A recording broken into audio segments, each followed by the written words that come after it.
A series of recently opened Vatican archives are shedding new light on the relationship between Pope Pius XII and Adolf Hitler as he led Nazi Germany during World War II.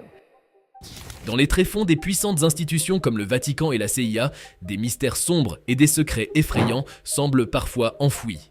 A priori, ces entités n'ont pas de point commun direct, l'une étant un État et l'autre un instrument gouvernemental à 1000 lieues dudit État. L'une est symbole religieux et l'autre souvent associée à bien des choses négatives, à une certaine partie du chaos engendré dans le monde, si on en s'en tient à l'opinion publique. À quel moment de l'histoire le Vatican s'est vu associé au la CIA dont les actions sont souvent controversées? Que se cache-t-il derrière les murs épais du Vatican, berceau de la foi catholique, ou dans les coulisses obscures de la CIA, l'une des agences de renseignement les plus secrètes du monde?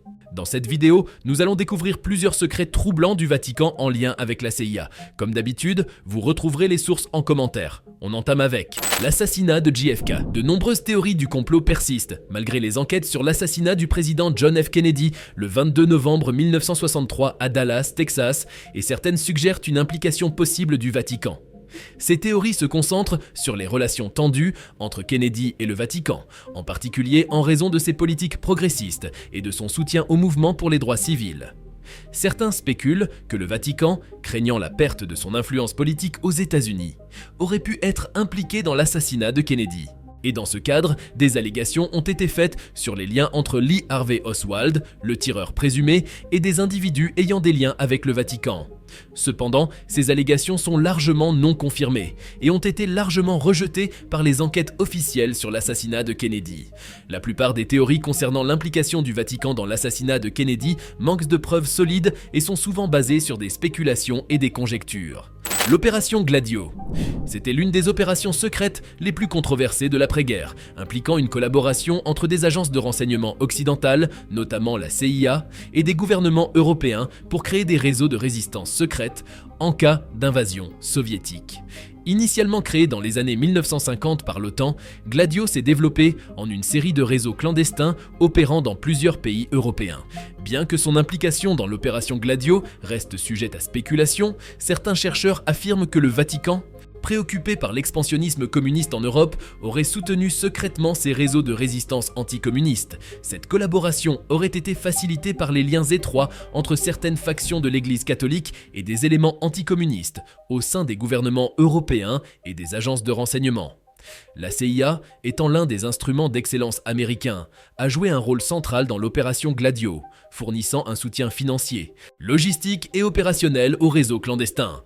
Les agents de la CIA auraient été impliqués dans le recrutement, la formation et le financement des membres des réseaux Gladio, ainsi que dans la coordination de leurs activités avec d'autres acteurs anticommunistes. Mais bien évidemment, l'opération Gladio a été entachée par des accusations d'abus de pouvoir, d'implication dans des activités terroristes et d'ingérence dans les affaires politiques nationales. Certains réseaux Gladio sont soupçonnés d'avoir été impliqués dans des opérations clandestines, y compris des attentats à la bombe et des actes de violence visant à semer la confusion et à discréditer les mouvements de gauche en Europe. Bien que l'opération Gladio ait officiellement pris fin dans les années 1990, ses ramifications continuent de susciter des débats et des controverses. Une guerre froide vraiment froide. La période de la guerre froide a été marquée par des relations complexes et changeantes entre le Vatican et les États-Unis, en raison des enjeux politiques, idéologiques et géopolitiques de l'époque. Ces relations ont été façonnées par des facteurs tels que la lutte contre le communisme, les changements dans la politique internationale et les aspirations du Vatican en tant qu'acteur mondial. Pendant la guerre froide, le Vatican a cherché à maintenir son indépendance politique tout en pesant sur les événements mondiaux à travers ses positions morales et diplomatiques. Les papes, en particulier le pape Jean XXIII et le pape Jean-Paul II, ont joué un rôle crucial dans la diplomatie vaticane pendant cette période, cherchant à promouvoir la paix, la justice sociale et les droits de l'homme tout en naviguant dans les eaux troubles de la politique internationale. Les relations entre le Vatican et les États-Unis pendant la guerre froide ont été étroitement liées à la lutte contre le communisme. Le Vatican, en tant qu'institution anticommuniste, a souvent trouvé un allié en la personne des États-Unis, qui étaient également engagés dans une confrontation idéologique avec l'Union soviétique. Cette convergence d'intérêts a conduit à une coopération tacite dans certains domaines, notamment le soutien au mouvement anticommuniste dans le monde entier et la promotion des valeurs démocratiques. Mais c'est bien là que se situe le problème. Il est voulu pour le Vatican d'être impartial. Ses relations avec les États-Unis n'ont pas été sans tension. Il va donc sérieusement être critiqué en raison des politiques étrangères des États-Unis, notamment leur interventionnisme militaire et leur soutien à des régimes autoritaires dans le tiers-monde. De plus, la question de la séparation de l'Église et de l'État aux États-Unis a parfois posé des défis dans les relations entre les deux parties. Pas d'argent sans politique, pas de politique sans argent.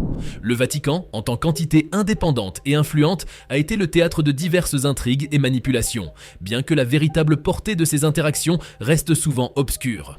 Des affaires financières ont été au cœur de controverses, notamment lorsqu'il s'agit des relations avec d'autres acteurs politiques et économiques, y compris des agences de renseignement telles que la CIA. Des allégations ont surgi selon lesquelles le Vatican aurait été impliqué dans des transactions financières opaques, des blanchiments d'argent et d'autres activités financières douteuses, parfois en collaboration avec des acteurs politiques et économiques externes. Avec ces allégations a émergé l'existence de réseaux clandestins et de complots visant à influencer des événements mondiaux à des fins politiques ou économiques. Mais il ne s'agissait pas aussi que d'allégations. Le scandale de la Banque du Vatican dans les années 1980 et les affaires de corruption au sein de la Curie romaine sont des preuves tangibles. Le Vatican aurait pu aussi être impliqué dans des négociations secrètes et des arrangements politiques pas très catholiques avec des gouvernements et entités comme la CIA. Ces interactions pourraient avoir varié de la coopération tacite sur des questions d'intérêt mutuel à des opérations plus secrètes et controversées visant à influencer des événements politiques ou économiques à l'échelle mondiale. Des opérations de renseignement.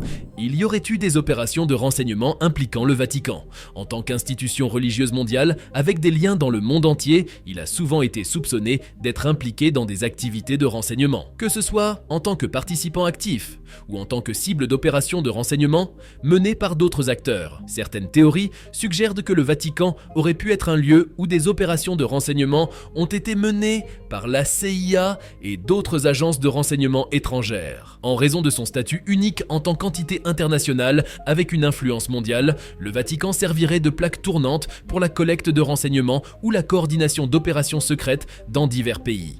D'autre part, le Vatican lui-même serait impliqué dans des opérations de renseignement, que ce soit pour protéger ses intérêts ou pour influencer des événements mondiaux à son avantage. Ces opérations impliqueraient la surveillance de groupes ou d'individus considérés comme une menace pour l'Église catholique, ainsi que la collecte de renseignements sur des questions politiques, sociales ou religieuses importantes. Cependant, en raison de la nature secrète et discrète des opérations de renseignement, il est difficile de déterminer la véritable étendue de l'implication du Vatican dans de telles activités, ainsi que son rôle dans les opérations de renseignement menées par d'autres acteurs. Opération Paperclip. Elle fait partie aussi de l'un des chapitres les plus controversés de l'après-guerre. Lancée par les États-Unis dans les derniers mois de la guerre et poursuivie pendant les premières années de la guerre froide, cette opération visait à recruter des scientifiques et des experts allemands, notamment des spécialistes en armement et en technologie, pour les intégrer dans le programme scientifique et militaire américain. Le programme Paperclip a permis aux États-Unis de bénéficier des connaissances et de l'expertise des scientifiques allemands, dont beaucoup étaient associés au régime nazi. Certains de ces scientifiques étaient même impliqués dans des expériences médicales abominables menées sur des prisonniers des camps de concentration, pour les intégrer dans le programme scientifique et militaire américain. Le programme Paperclip a permis aux États-Unis de bénéficier des connaissances et de l'expertise des scientifiques allemands, dont beaucoup étaient associés au régime nazi.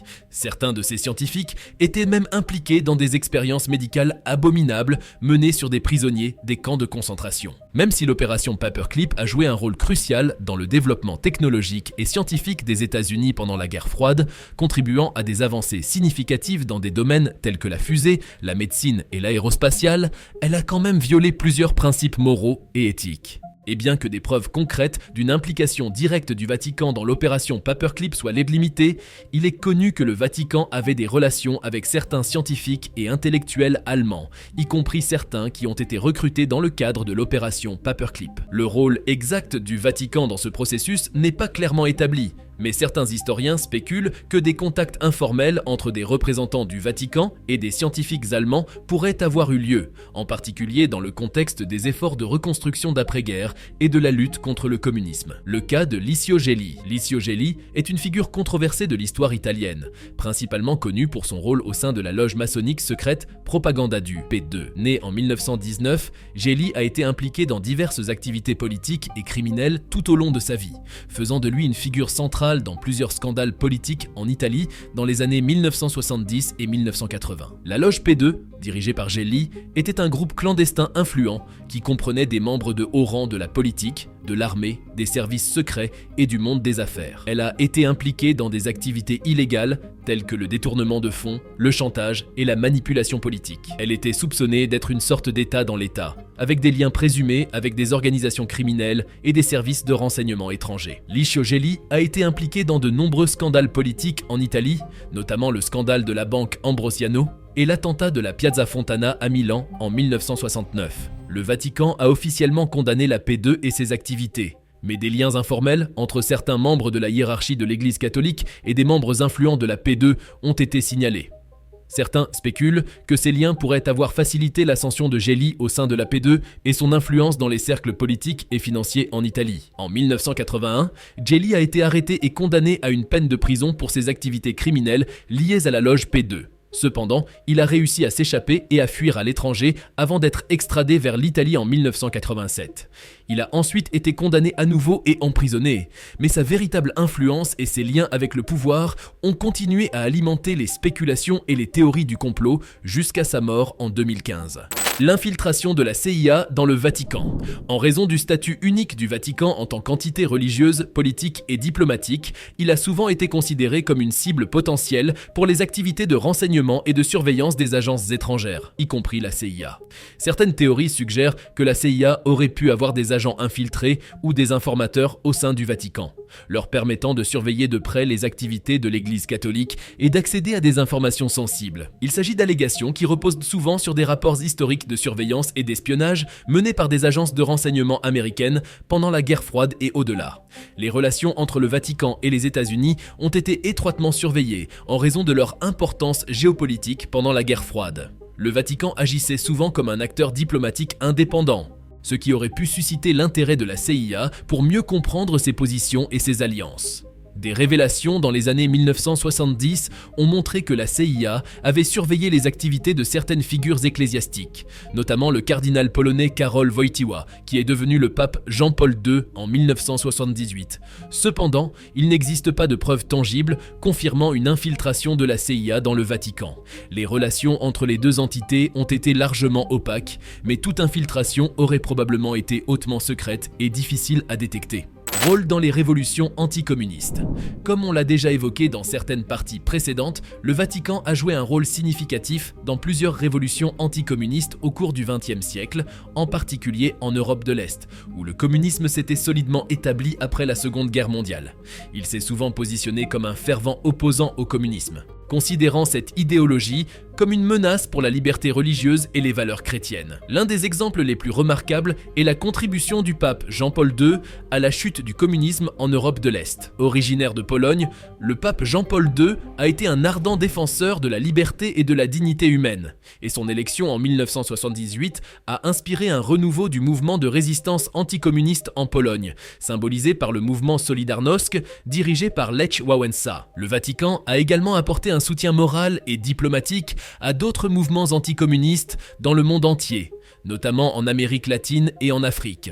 Les efforts du Vatican pour promouvoir les droits de l'homme, la démocratie et la liberté religieuse ont souvent coïncidé avec les objectifs des mouvements anticommunistes, renforçant ainsi leur légitimité et leur influence. Soutien aux dictatures d'Amérique latine. Le soutien aux dictatures d'Amérique latine est un sujet controversé qui a soulevé des questions sur le rôle du Vatican dans la région pendant la guerre froide. Pendant cette période, plusieurs pays d'Amérique latine étaient sous le contrôle de régimes militaires autoritaires, souvent soutenus par les États-Unis dans le cadre de leur lutte contre l'influence communiste. La ville pontificale a maintenu des relations complexes avec ces dictatures. Il a souvent été critiqué pour son manque de condamnation claire des violations des droits de l'homme perpétrées par ces régimes. Metz, soutien aux dictatures d'Amérique latine. Le soutien aux dictatures d'Amérique latine est un sujet controversé qui a soulevé des questions sur le rôle du Vatican dans la région pendant la guerre froide. Pendant cette période, plusieurs pays d'Amérique latine étaient sous le contrôle de régimes militaires autoritaires, souvent soutenus par les États-Unis dans le cadre de leur lutte contre l'influence communiste. La ville pontificale a maintenu des relations complexes avec ces dictatures. Il a souvent été critiqué pour son manque de condamnation claire des violations des droits de l'homme perpétrées par ces régimes. Metz. Certains accusent le Vatican d'avoir toléré voire soutenu ces régimes autoritaires en échange de concessions politiques ou de protection de ses intérêts religieux. Elle a également joué un rôle de médiateur et de diplomate dans la région, tentant de promouvoir la paix, la réconciliation et les valeurs chrétiennes dans un contexte souvent marqué par la violence et la répression. Certains prélats catholiques ont courageusement dénoncé les abus et ont plaidé en faveur des droits de l'homme, risquant leur vie pour défendre les opprimés. Elle a également été impliquée dans des opérations de contre-espionnage, bien que la portée et la nature exacte de ces activités restent souvent obscures. Il aurait pu être une cible potentielle pour des activités d'espionnage de la part d'acteurs étrangers, tels qu'on l'a évoqué, cherchant à recueillir des renseignements sensibles ou à influencer ses positions politiques et diplomatiques. Les opérations de contre-espionnage du Vatican auraient pu consister à surveiller et à contrer les activités d'espionnage étrangères sur son territoire, à protéger ses communications diplomatiques et à identifier les agents étrangers infiltrés dans ses institutions. Certains stipulent que ces opérations auraient été menées en collaboration avec la CIA. Cependant, en raison de la nature secrète et discrète des opérations de contre-espionnage, peu d'informations sont disponibles sur les activités spécifiques menées par le Vatican dans ce domaine. Le financement de mouvements anticommunistes. Le financement des mouvements anticommunistes a été un élément clé de la stratégie des États-Unis pendant la guerre froide. Face à la menace perçue du communisme et de l'expansionnisme soviétique, les États-Unis ont cherché à soutenir activement les mouvements opposés au communisme à travers le monde, en fournissant un soutien financier, matériel et politique. Une grande partie de ce financement était canalisée par le biais de programmes gouvernementaux tels que la CIA, qui utilisaient des fonds clandestins pour soutenir secrètement des groupes et des organisations anticommunistes dans divers pays. Ces fonds étaient souvent utilisés pour fournir un soutien logistique, former des militants, diffuser de la propagande et financer des opérations secrètes. Le financement des mouvements anticommunistes était souvent justifié au nom de la défense de la liberté. Une grande partie de ce financement était canalisée par le biais de programmes gouvernementaux tels que la CIA, qui utilisaient des fonds clandestins pour soutenir secrètement des groupes et des organisations anticommunistes dans divers pays. Ces fonds étaient souvent utilisés pour fournir un soutien logistique, former des militants, diffuser de la propagande et financer des opérations secrètes. Le financement des mouvements anticommunistes était souvent justifié au nom de la défense de la liberté, de la démocratie et des droits de l'homme contre les régimes communistes autoritaires. Les États-Unis ont souvent soutenu des groupes d'opposition, des partis politiques, des syndicats et des organisations civiles qui étaient engagés dans des luttes contre les gouvernements communistes ou les mouvements révolutionnaires soutenus par l'Union soviétique, mais d'autres activités sont dénoncées en marge de ce combat. Cependant, ce financement n'était pas sans controverse. Certaines critiques ont souligné que cette ingérence étrangère pouvait parfois compromettre la légitimité et l'indépendance des mouvements anticommunistes locaux, et que le soutien américain pouvait parfois être sélectif et motivé par des intérêts politiques plutôt que par des considérations morales ou démocratiques. En gros, beaucoup des secrets liant le Vatican à la CIA remontent à la période inflammable qu'a constituée la guerre. Entre guerres idéologiques et culturelles,